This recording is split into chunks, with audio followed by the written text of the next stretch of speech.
Alright guys, I'm going to do my best to give you a quick walkthrough of the Sprinter van. It's hard to do by myself, but I'll do my best. So this van was set up for me to live in full-time and solo. So it's ideal for one person. It's got more than enough storage for one person. I actually have empty cabinets most of the time that I'm on the road, and I have a lot of hobbies. So the first thing you'll notice is the screen door on the slider door here. The screen's great. It closes itself, and I leave it like that all the time.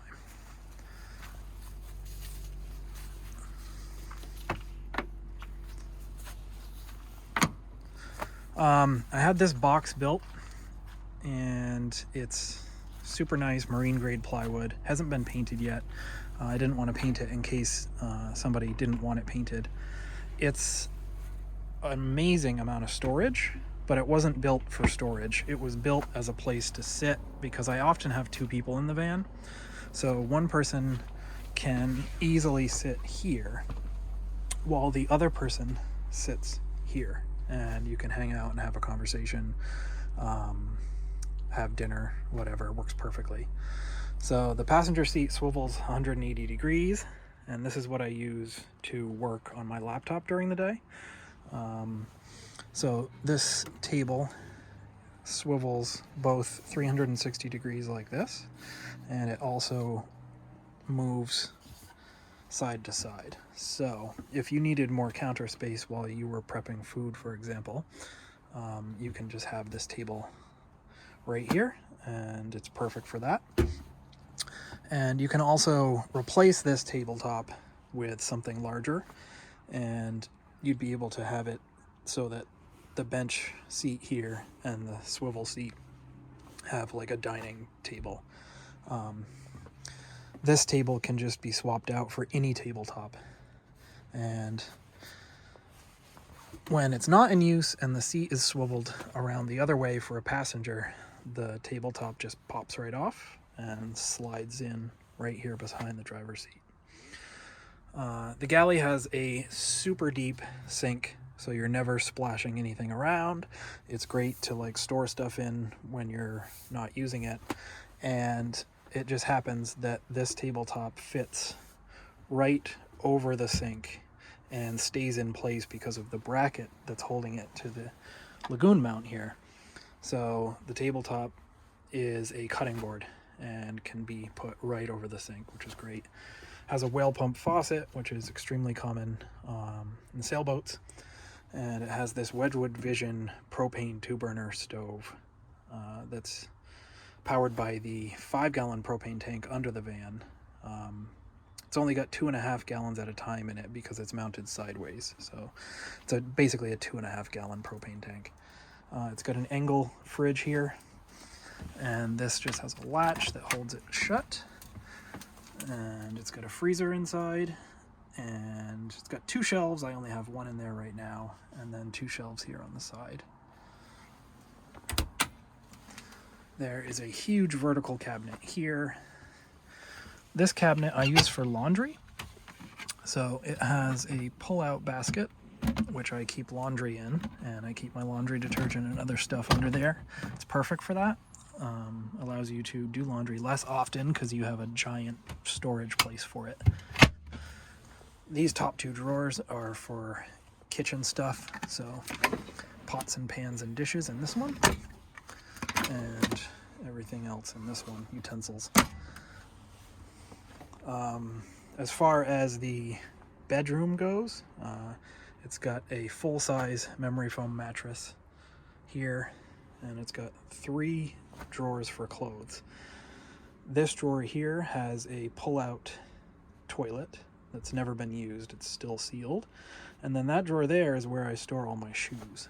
So these drawers look like this on the inside, and there's plenty of space for one person.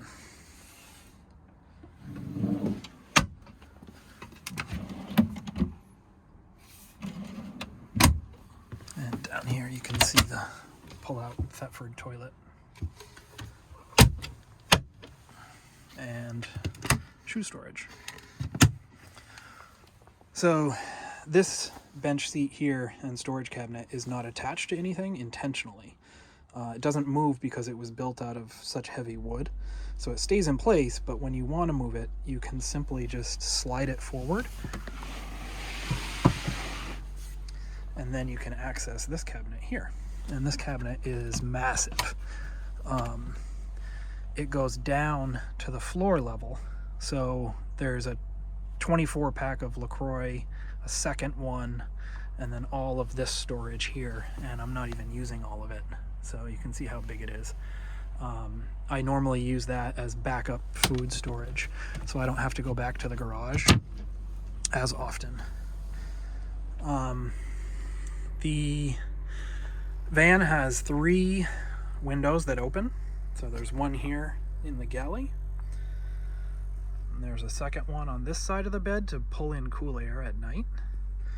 And then behind these pillows, there's a third one.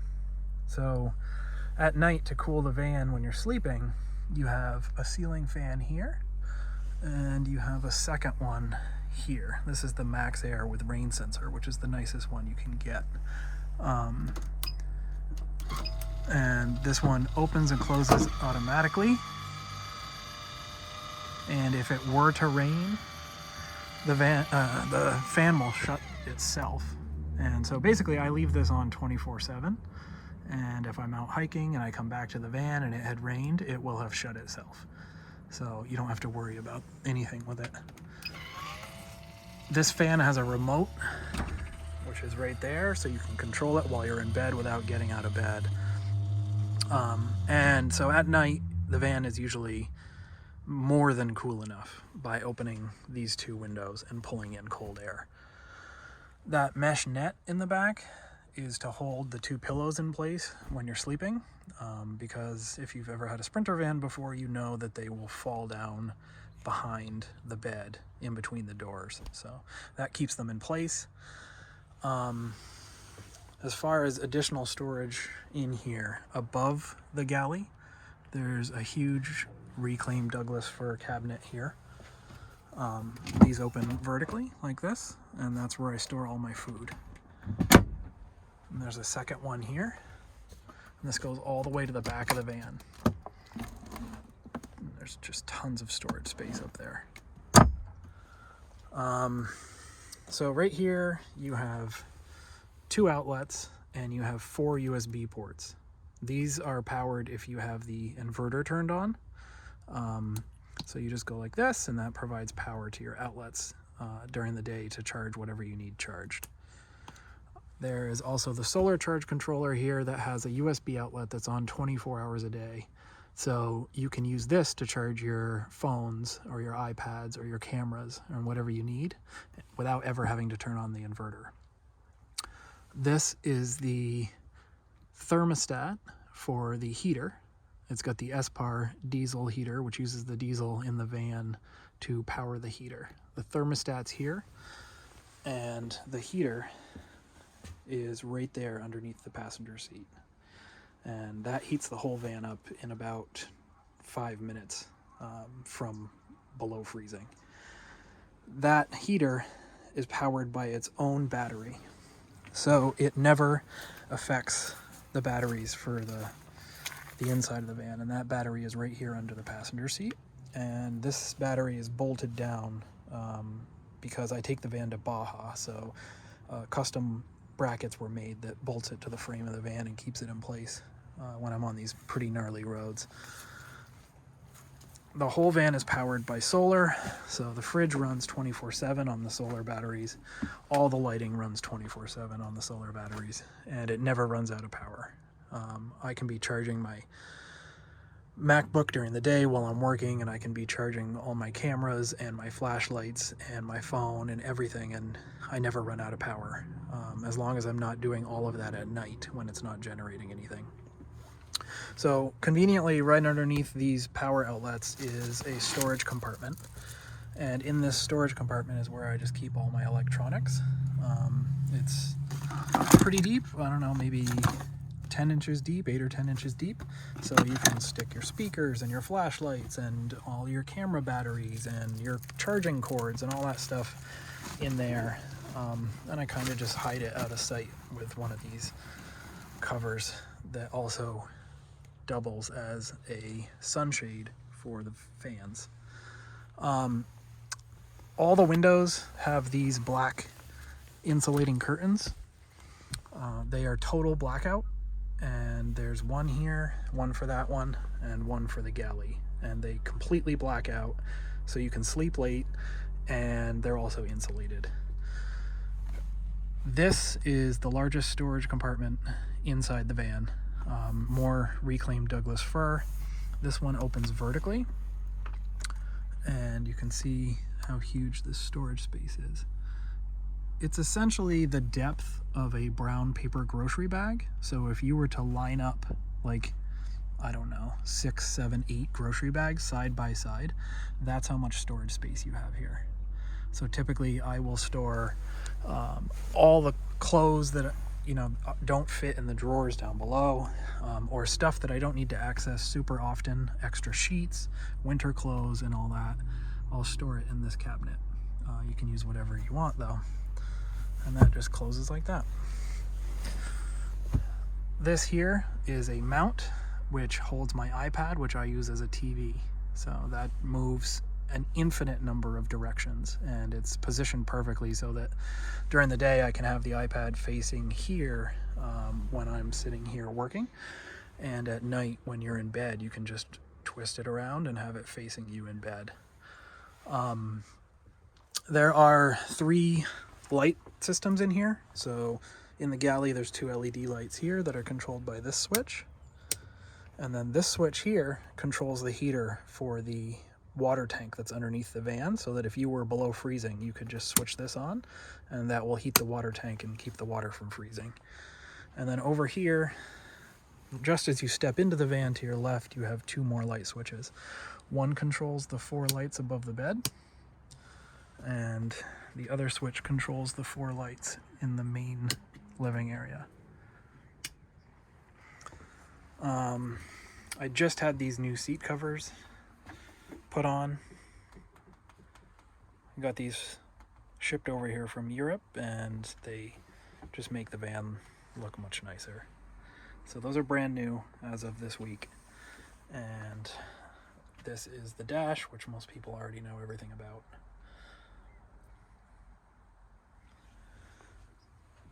So then, the only other part of the van to go over is the garage. And I can take you back there and show you the garage.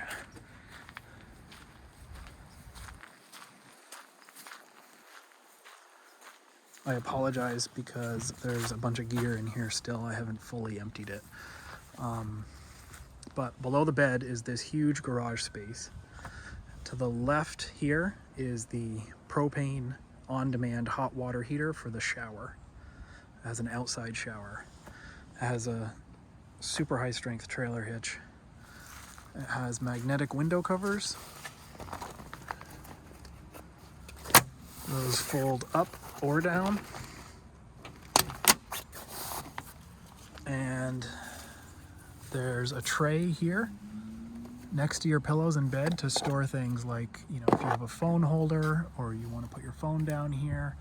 And I also have these dual USB outlets back here. So these are on 24 hours a day, and they allow you to plug your phone in while you're sleeping and have it next to you in bed, or your iPad or whatever. And I'll show you here. So this is not only the propane on-demand hot water, but it's also just a ton of extra storage space. So you can see all this stuff I have stuffed in here. So you can use this for storage. This shower head, you simply just pull off, and then I hang it right here on that shower head holder, and I can shower here with a hot shower anytime, as long as you are not in public. Again, I apologize for this mess. I should have thought about this in advance. So, the garage, as you can see, a portion of it is separated off. And that is because the storage cabinet here is also comes down into this area. And then what we have back here is another set of outlets, and then we have a light switch, and you'll see it turns on 4 LED lights in here, so at night that's super helpful. These are cabinet doors, and you can see that there's 1, 2, 3 of them. Behind the third one is the whole battery system, the inverter, all the solar stuff. So that's back there because it rarely ever has to get accessed. Keeps it safe, never gets bumped around. These cabinets open and they all connect to each other. You can see I have a ton of gear stored in there. I have backpacks and boots and tents and all this stuff, you know, like scuba diving fins and camp chairs. You can just stuff tons of things into these cabinets. And they each have 2 latches. So you can see I have them pretty heavily stuffed.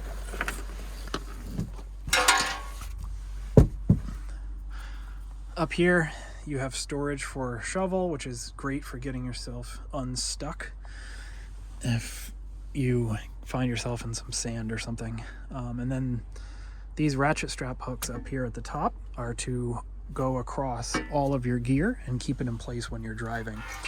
So you would attach those straps to these rails.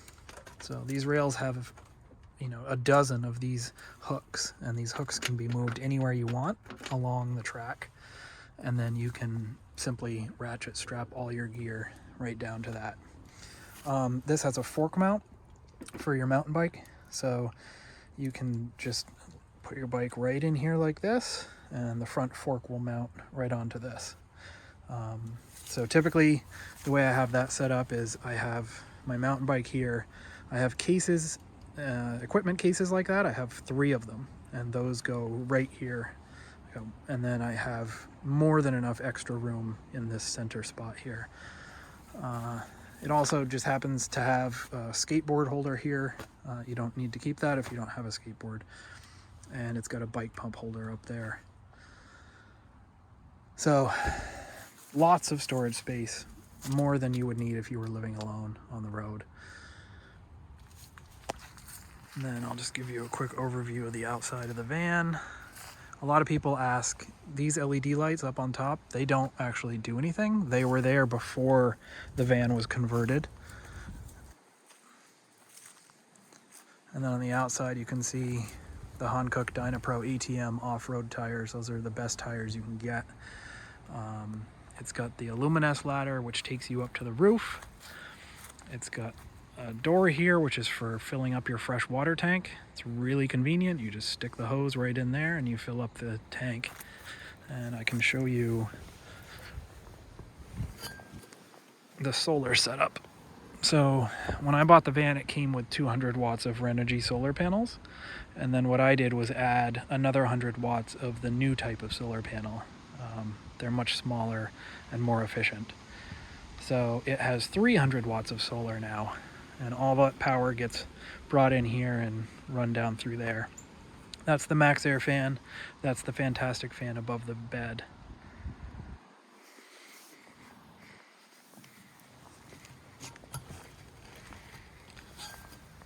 And as mentioned in the description of the van, it has a brand new front bumper.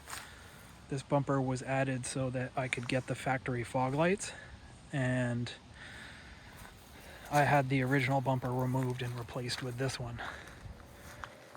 So now I've got factory fog lights.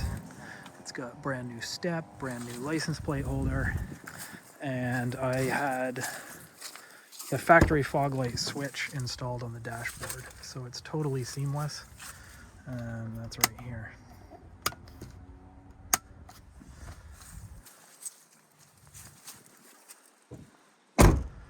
So I think that's about it, and hopefully that answers everyone's questions about how the van is set up.